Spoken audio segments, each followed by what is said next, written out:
Ito ang nangyari kahapon mga kababayan, itong mga sinasabi ko, itong mga kasinungalingan ni Madriaga. Yon.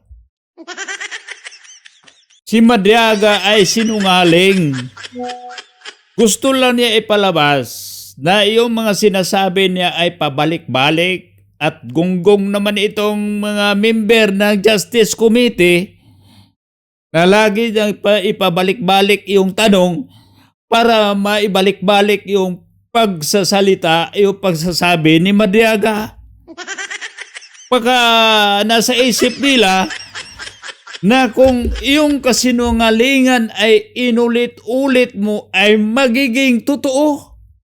Yun ang paniniwala ng mga gago. Yun ang paniniwala ng mga ubsis. Alam na natin mga kababayan ha, sa nakita ko kahapon, mas maganda talaga na hindi sumipot si BP Sara dahil alam nyo po, ang gagawin lang nila ay ipapahiya nila sa harap ng sambayanang Pilipino para magmukhang si Inday Sara ay may kasalanan. At ang nagparatang pa ng may kasalanan si BP Sara ay ang taong nakakulong na may kasong kidnapping.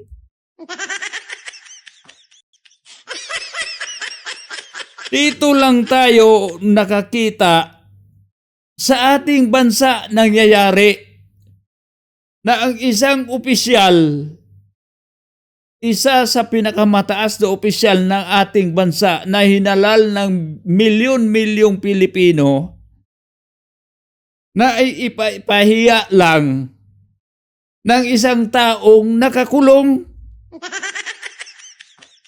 At itong taong nakakulong ay walang kapangyarihan ay dahil siya ay nasa loob. Nagawa lang niya dahil ginagamit siya sa mga taong galit ni BP Sara. At alam mo natin kung sinong galit ni BP Sara. Number 1, itong Makabayan Black. Sila si Representative De Lima, si Madam Luistro, si Abante, si Redon. Kung makikita natin mga kababayan, ang kanilang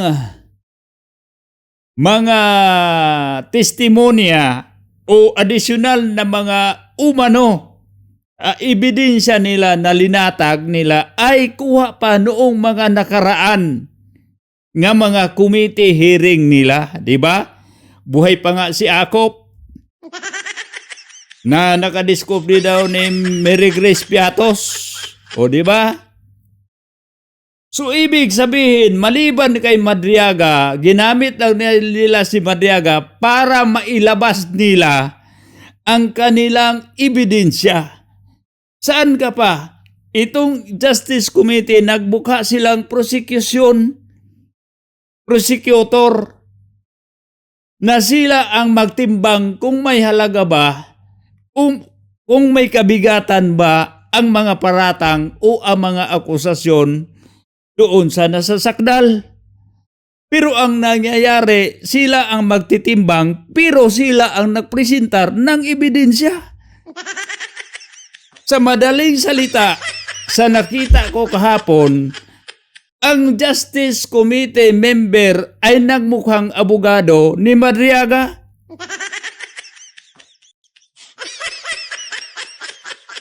Ang bihira buhay ito. Dahil gusto talaga nilang ma-impeach si BP Sara. Ganyan na lang sila kagalit sa mga Duterte. Kitang-kita naman ho natin na sa mga salaysay ni Madriaga ay pinagparti-partihan ng mga member ng Justice Committee. Pag halimbawa kung ang topic ay papunta sa confidential fund ni BP Sara, ibang Justice Committee ang magsasalita, magtatanong at paulit-ulit para magbukhang totoo. Pag papunta naman kay dating Pangulong Duterte, o biro mo, nakakulong na si dating Pangulong Duterte pero sinali pa rin niya. Iba na naman representative, iba naman lang yung Justice Committee member ang magsasalsal at paulit-ulit para magmukhang totoo.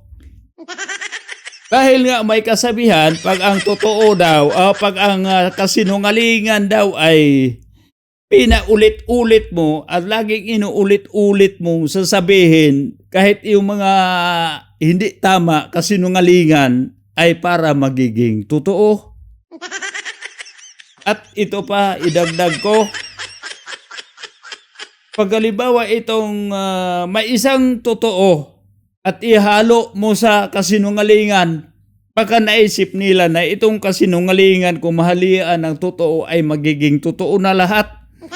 Yun kasi ang paniniwala ng karamihan.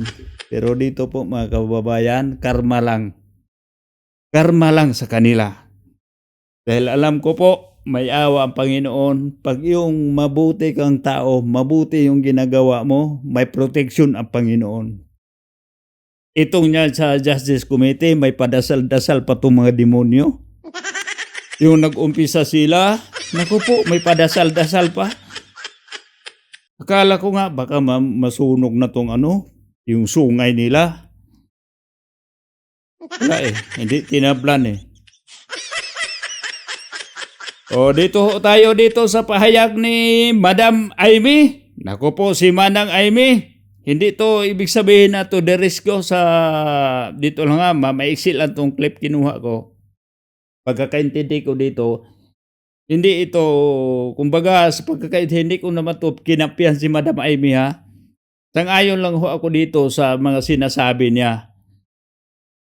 Dahil po siya ang may mas nakakaalam. Pag i-compare ko yung sinasabi ni Madam Amy, kahit huli na niyang sinasabi, huli na, maniwala pa rin ako kumpara doon sa sinasabi ni Madiaga. Dahil ito sa mga iba't ibang sinasabi ni Madiaga, di ba? Kung napanood ninyo mga kababayan, may sinasabi si Madiaga na may illustration doon. May picture na pinapakita tapos tinanong kung saan ka ba dyan? Sabi ni Madiaga, wala ko dyan, ako ang nagpicture dyan. Ano bang kagunggungan? Tapos karamihan sa nakuha daw nilang mga footages ay galing sa social media. Ibig sabihin, hindi personal ni Madiaga, kundi kasali lang siya doon. Kung baga sabihin yung kung napapanood niyo yung sinasabi ni Congressman Marcolita na pinapabura ang kanyang mga script, ang mga sinasabi niya, na itong si Madiaga ay hindi magiging witness dahil sa mga sinasabi niya para siyang collaborator doon sa paggawa ng krimen. Ay nako, ang gulo-gulo. So dito mga kababayan dito lang pakinggan natin dito si Madam Amy. Manang Amy, go!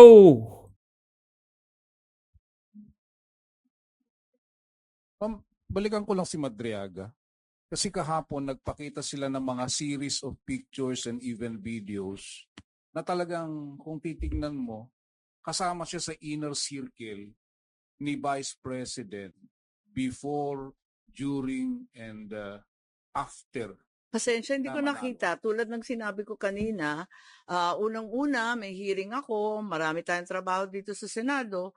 Ikalawa, nayamot na ako nung kung ano-anong pinagsasabi tungkol sa akin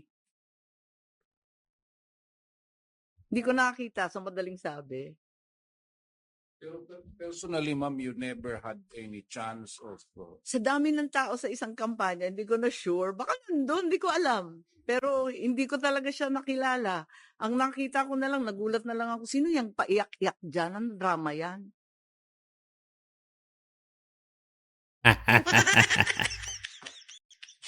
Manang, kasama yun sa bayad, yung paiyak-iyak.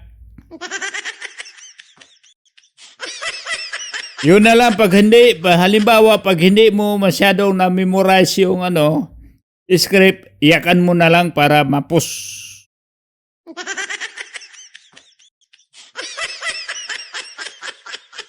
in terms of credibility, ang sinasabi niyo, ma'am, hindi daw siya dapat pakinggan. Wala akong sinasabi sa credibility. Ang sinasabi ko, incredible yung sinasabi niya. Kasi nandun ako alam ko. Wala naman siya doon sa mga usapin namin. Hindi naman siya kasali sa GC. Ma'am, going back lang doon kay PRRD, paano nyo na pahupa yung, di ba nakita naman natin na may galit pa rin si Presidente even before, during that time. Paano napahupa yung galit ni dating Pangulong Duterte at pumayag din eventually doon sa unity? Nakisuyo kami sa mga kaibigan niya, pati kay Senator Bongo, pati kay sa kanyang ES. Nakisuyo rin kami kay Pastor Kibuloy na awatin na lamang kasi katandem na ng anak niya. Kawawa naman. Makita nyo ha, nakinig natin mga kabayan na nakikusuyo pa sila pati kay Pastor Kibuloy. Pero anong ginawa nila kay Pastor Kibuloy? Ito si Manang Aimee kasi ano to, reactive lang to. Alam niya yung karakas ng kapatid niya pero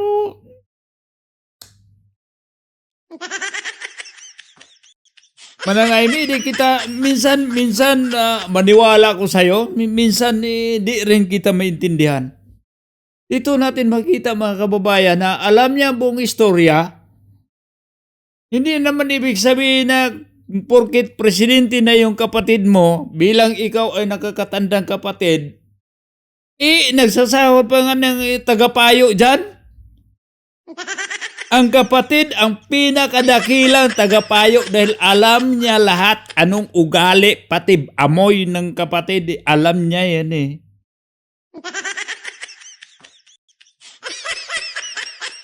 Dito minsan ako mabubuisit mga kaibigan, mga kapatid, mga kababayan. Dito minsan ako mabubuisit itong magiging tayo ba? Ako bilang isa pinakamatandang kapatid, ako po.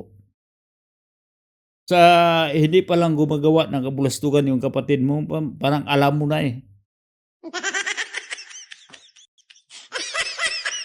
Iba kasi itong kilates ng babae kaysa lalaki. Pumayag naman si Presidente Duterte. Pero wala na siyang magawa by then. Wala na mga kasunduan, term sharing na kalokohan. Tapos ni.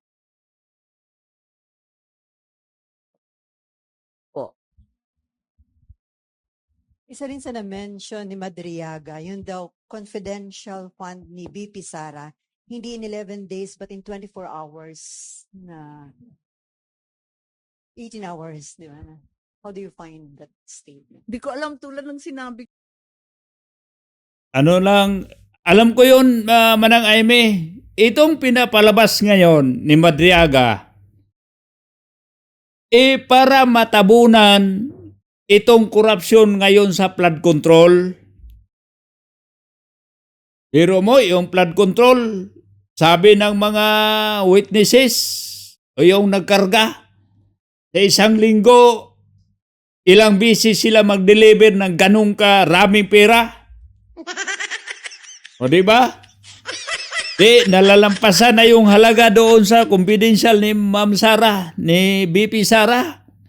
Ngayon, ginamit sa Madriaga para malampasan yung record sa flood control. Instead na 11 days, ginawang parang 18 hours lang ata yung sinasabi ni Madriaga. Para may cover up. Dito mga kababayan, itong ginawa na impeachment, itutuloy itong impeachment dahil dati-dati pa to.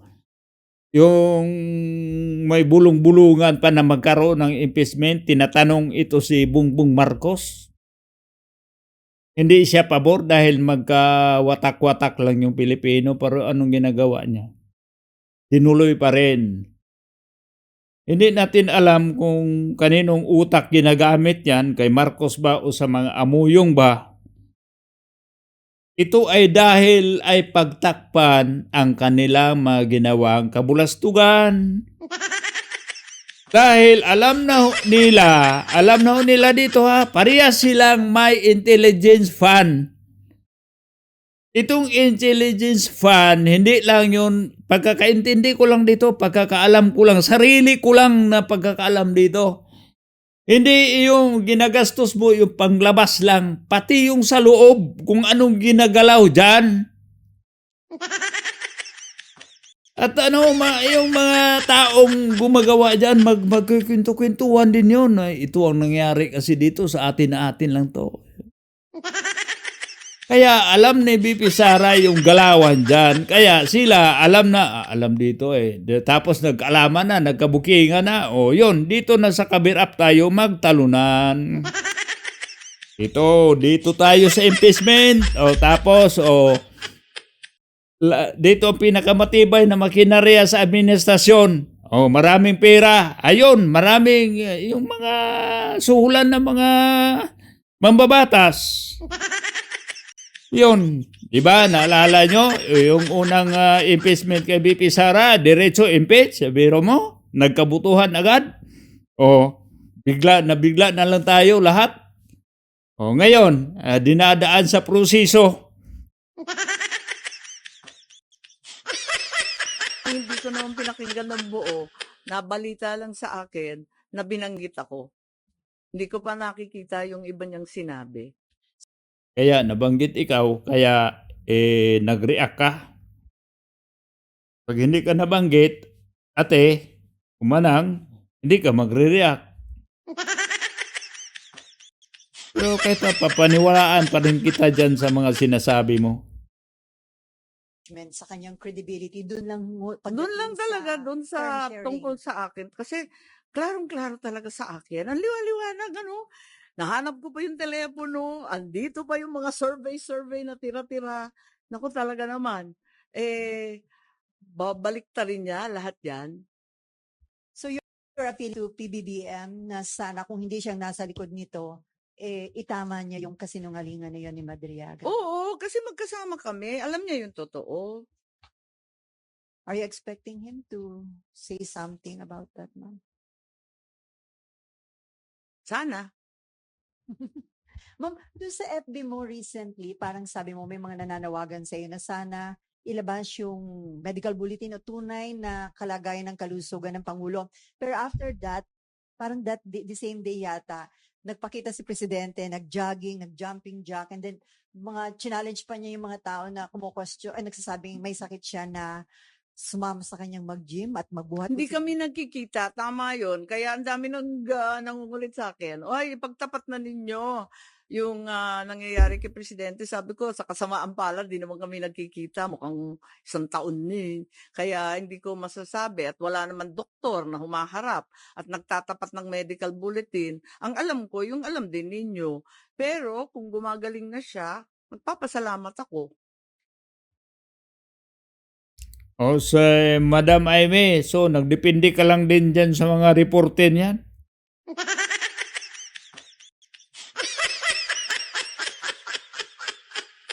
Dito natin makikita mga kababayan na ito lang sa atin lang si Pangulong Marcos at ito si Madam Aimee magkakapatid. Pero kitang-kita naman natin na sa isang compound lang sila. Kung gugustuhin man ni Madam Aimee mapunta ng Malacanang, kayang-kaya niya punta, di ba? Bakit di niya magawa?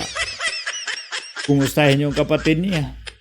Na ito, ading, parang nagkaroon na tayo ng problema dito. Nabanggit na yung pati yung buong angka natin. Bumabalik na naman yung dati. Ito mga kababayan na kung ako ay tatanungin ninyo kung sinong may kasalanan dito.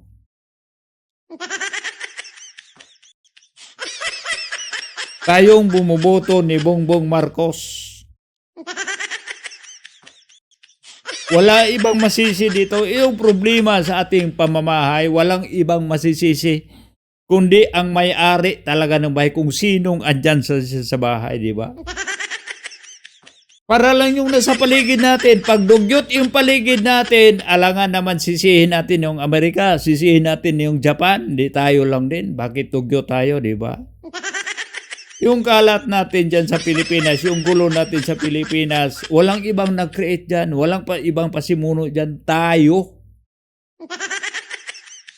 Anong kinagalit ngayon? Korupsyon. Anong pinaratang nila kay BP Sara? Korupsyon. Dito sa presidente ngayon, korupsyon. During election period, tanong ko sa inyong mga butante, karaniwan sa inyo, parating na ng eleksyon, naghanap na kayo kung sinong kandidato ang mas malaki ang bigay. Pag mas malaki ang bigay, makonsensya ka na, mas malaki dito na lang ako bubuto. Ngayon, kumusta na yung perang natanggap ninyo noong panahon ng eleksyon? Andyan pa ba? Tingnan mo silang binuto natin. Hanggang ngayon, nagpakasarap. Napakaganda ang pamumuhay nila. Hindi nila naramdaman ang kahirapan natin, di ba? Ginamit tayo para sila ay maluklok. Ngayon, sinong may unang kasalanan? Tayo. Dahil tayo ay sumisira, sinisira natin, walang ibang mag-aayos, tayo din. Kaya nga sa 2028, tulungan natin si BP Sara na ayusin ang nasisira ng tiwala ng mga tao ngayon. Nasisira ang ekonomiya. Pinagsamantalahan ang ating kahinaan at kahirapan. Sa 2028, BP Sara for President.